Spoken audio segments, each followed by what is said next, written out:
High. তো সন্ধ্যাবেলা মায়ের জন্মদিন উপলক্ষে একটা কেক নিয়ে আসা হয়েছে মিয়ামার থেকে।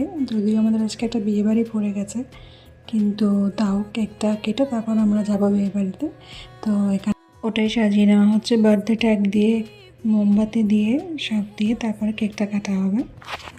জানি না কেন আজকে মিয়ামার তো সেরকম কোনো কেক ছিল না, এই একটাই কেক ছিল ছোটোর মধ্যে। এবার বাড়িতে সেরকম কেউ ছিল না, তার জন্য এই ছোটো কেকটাই নিয়ে আসা হয়েছে। ফুদের আগে মোমবাতি দে। কালকে আগে কেক কেটে ফেলছিলে ফুনা দিয়ে। নাও কাটো।